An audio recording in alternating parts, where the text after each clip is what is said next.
Um adolescente morreu. Podia ser um filho seu. O que são direitos humanos, afinal? E o que nós temos a ver com isso? Bom dia, Cris. Bom dia a todas as ouvintes e os ouvintes da Rádio Noroeste FM. A coluna Direitos Humanos de hoje parte dessa frase, que é uma adaptação de uma frase que foi utilizada nas passeatas em 1968, quando foi assassinado o estudante Edson Lima Souto, e que nas passeatas os jovens gritavam: um estudante morreu, podia ser um filho seu. Era uma forma de dizer à sociedade que aquilo que tinha acontecido com Edson Luiz poderia acontecer com outros jovens que estavam na época lutando contra a ditadura militar, em 1968. E nós chamamos a atenção para isso porque na semana passada a nossa coluna foi dedicada a uma reflexão sobre o assassinato daquele adolescente na periferia de Campinas por parte de uma ação da Guarda Municipal, e alguns questionamentos, poucos, mas alguns questionamentos vinham no sentido de que às vezes os jovens, os adolescentes desrespeitam a polícia, a Guarda Municipal, desrespeitam as autoridades, e que, portanto, tinha que se avaliar muito bem a crítica que se fazia às pessoas dessas instituições. Bom, é importante nós trabalharmos com uma ideia de que os direitos humanos são para todas e todos. Para todas e todos. Os direitos humanos dos integrantes da Polícia Militar, os direitos humanos dos integrantes da Guarda Municipal. Talvez muitas pessoas não saibam, mas o Programa Nacional de Direitos Humanos, elaborado na Conferência de Direitos Humanos de 2008 e promulgado por decreto em 2009 e 2010, tem a previsão de um capítulo com os direitos humanos dos policiais, dos agentes da segurança pública. Os direitos humanos, portanto, são para todos. Bom, são para os policiais, para os agentes da segurança pública, também são para aqueles que são aprisionados, que passam a cumprir suas penas no sistema prisional. Por isso que ninguém deveria ficar escandalizado quando militantes de direitos humanos levantam os problemas, por exemplo, da epidemia, da pandemia do coronavírus no sistema prisional e a necessidade de retirada de uma parte da população carcerária, né, daquele sistema prisional. São direitos humanos, sim, porque quando a pessoa é condenada pela prática de um crime, ela perde, em essência, o direito à liberdade. Mas não os demais direitos humanos continuam valendo em boa parte. A questão é a perda do direito à liberdade e nada mais do que isso. Eu recordo a coisa em torno de uns 15 anos, talvez um pouco mais, uma cena que me chamou muito a atenção e que me levou a refletir bastante sobre a dificuldade que nós temos de trabalhar com a questão dos direitos humanos. Em Campinas teve um jovem que foi espancado até a morte na porta de uma casa noturna aqui da cidade.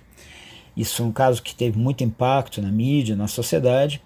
E a Comissão de Direitos Humanos da Assembleia Legislativa, na época, não me lembro se presidida, mas com a participação do então deputado estadual Renato Simões, na sua pauta incluiu esse ponto na morte desse jovem, e a mãe do rapaz esteve presente lá. E eu me recordo, bastante emoção inclusive, da fala daquela mãe, onde ela dizia que até o que aconteceu com o filho dela, ela sempre tinha pensado que direitos humanos era coisa para esse problema de defensor de bandidos, né, de gente que não era de bem, e que precisou acontecer o que aconteceu com o filho dela para ela entender a grandeza, o tamanho e a importância dos direitos humanos.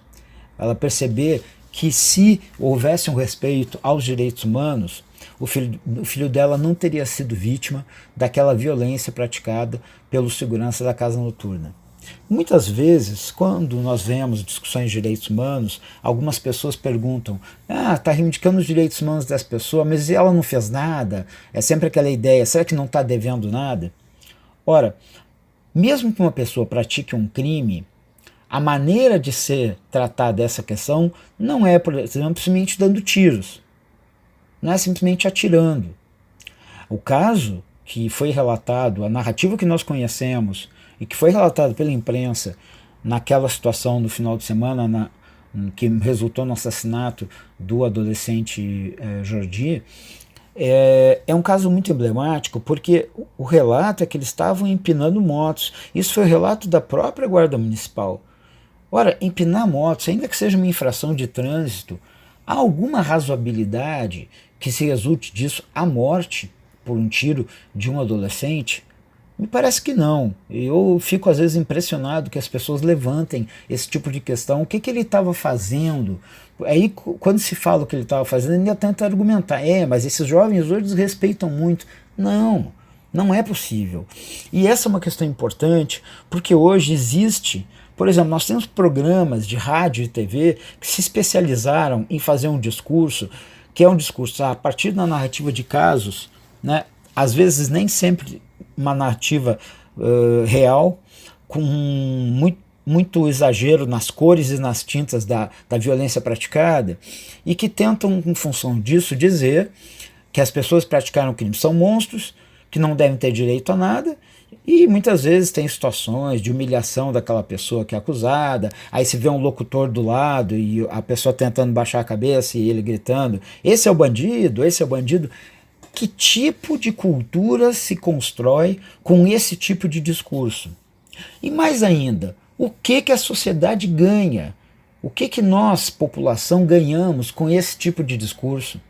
Esse tipo de discurso não produz redução de criminalidade ou de violência.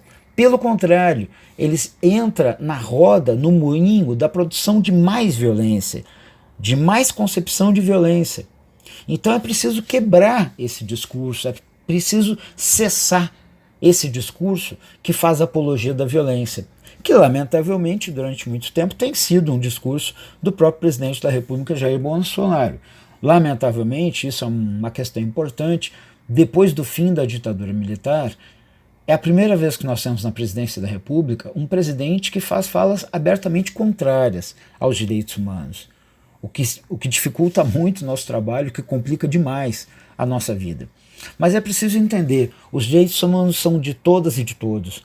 Quando nós discutimos o direito, por exemplo, à assistência à saúde, não só agora na pandemia, na epidemia do coronavírus, em qualquer momento, direito à saúde, e aí nós não estamos falando de pagamento por serviço de saúde. Não, o direito à saúde significa o acesso à saúde independente do dinheiro que se tem no bolso ou na conta bancária.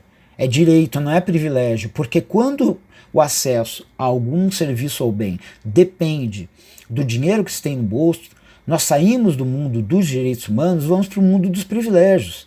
São campos completamente diferentes.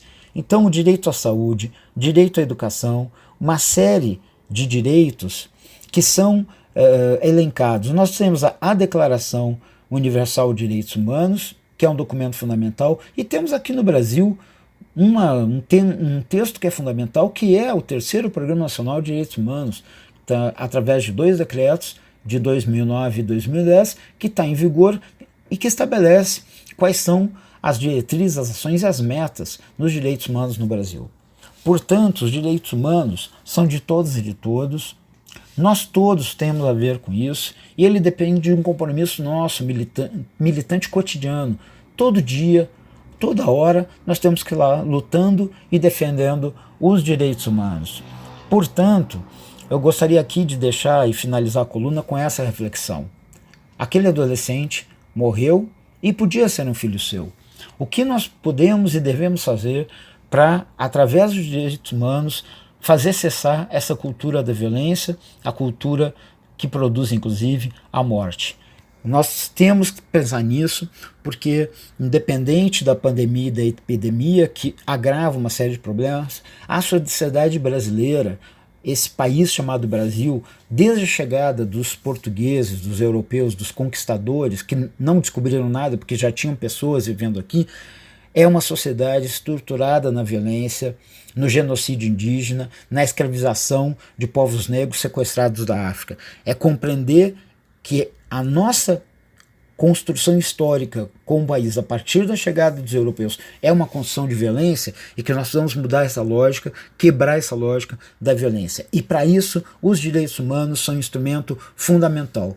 Essa coluna é um chamado, é uma conclamação a todas e todos para que nos somemos em todos os espaços, aqui em Campinas, no Fórum Municipal de Defesa dos Direitos Humanos, prestigiando as instituições como o CONDEP, o Conselho Estadual de Defesa dos Direitos da Pessoa Humana, aqui no estado de São Paulo, o Conselho Nacional de Direitos Humanos, que existe, sediado em Brasília. Nós precisamos fortalecer as nossas trincheiras de defesa dos direitos humanos, porque vivemos um período muito difícil e certamente ainda teremos batalhas duríssimas pela frente. Muito obrigado, um bom dia.